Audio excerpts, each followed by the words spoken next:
I need to show you something. Hey, that's the line. Man, a real space elevator. So? The line is a cost-effective method of moving material into orbit. Like a vertical train. Right. We assumed it was just launching satellites to find... Hi, I'm Rob Cram, and today we're taking a look at High Voltage Software's Damaged Core, which released on the Oculus Rift and offers a first-person shooting experience unlike anything you might have seen before on the platform. The premise is pretty simple. You play as an AI which can hack into electronics, or in this case a robot army of various guises, and take control of them. Except there's a catch. Once a host is found, it shuts down its movement parameters, leaving you glued to the spot with the only option to open fire and see how long your host lasts before moving on to the next one, and so on for the majority of the 6-hour plus story. It's actually quite an intuitive mechanic, allowing you to sneak around from host to host, getting the drop on groups of attacking robots before jumping back out to safety via a number of strategically placed cameras, which are hidden from the enemy. You'll control a whole number of robotic forces, ranging from standard troops armed with assault rifles and shotguns to more glamorous opposition such as massive turrets, tanks and flying craft. As the story unfolds, you become more powerful, enabling you to hack into the better robots. Combat is often fast and furious with the various weaponry each host carries, though it comes with a rather unimaginative race against the clock in one form or another, whether this be an actual timer or the defence of the human friendlies you work alongside, where if they die, it's game over and a checkpoint restart, which is often the cause of some frustration. It's a theme that rides through the entire game, which is a shame, although there are some variations on the theme with a touch of stealth and sniping thrown in for good measure. The stealth in particular could have been a little more fleshed out to add some much needed contrast. You'll be tasked with aiming with your gaze at enemies to take over their bodies and using it to move your crosshairs. The right trigger shoots and the left acts as a secondary function, such as a scope for some robot types. The gaze mechanic actually works very well, but it has to be said, the game is far better suited playing standing up. In fact, it's a must. You might find some sections quite comfortable seated, but then you'll be thrown into a scenario where looking around you is a requirement, lest you fall foul of a game over screen because the viewing angle wasn't suited to your sitting position. You might even need to peek around a corner for a better view, which is easier done standing up. There are also times where you might take over a host in a tight spot, be killed and not see a way out before the screen quickly fades to black and you get another game over screen.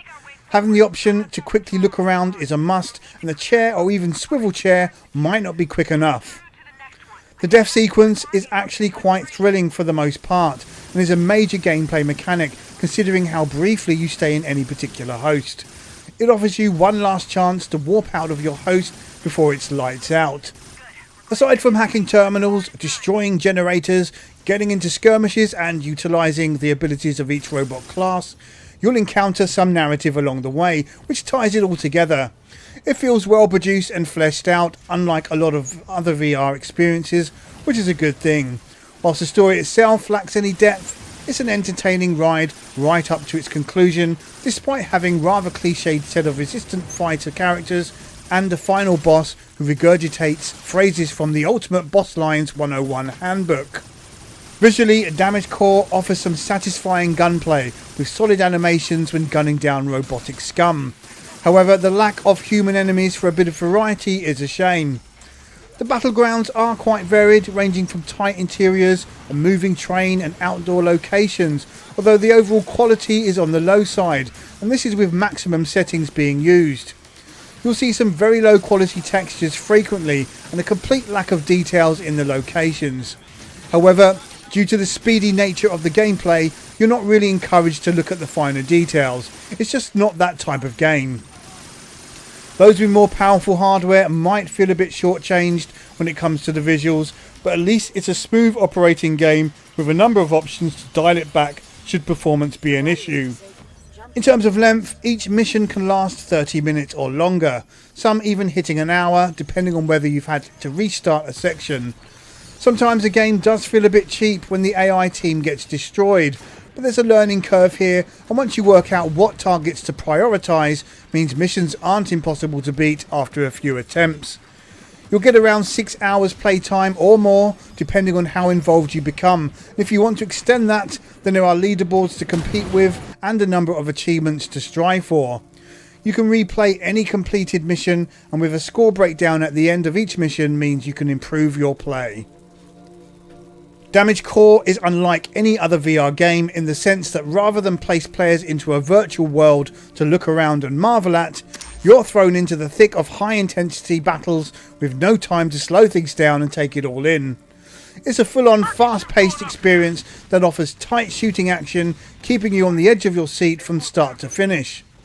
The only negatives lie with the poor visual quality and lack of variety within the missions, but if you can overlook these, then you'll find a likeable offering that's well worth checking out for its relatively low asking price.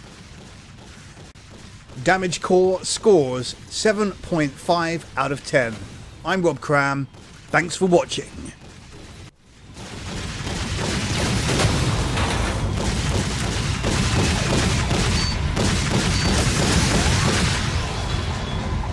Dropship 1 is taking a beating. Good, keep up that covering fire!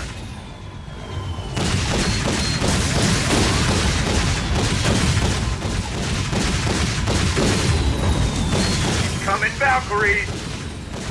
Okay, not often I appreciate having you around, bot, but this is one of those times. We're landing on top of the gatehouse. Meet you at the station.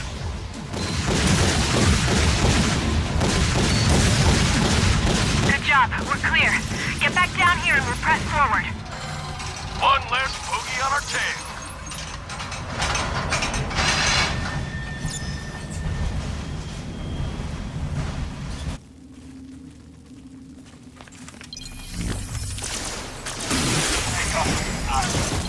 Annette, we're making our way down to you. We might need some fire support. On our way.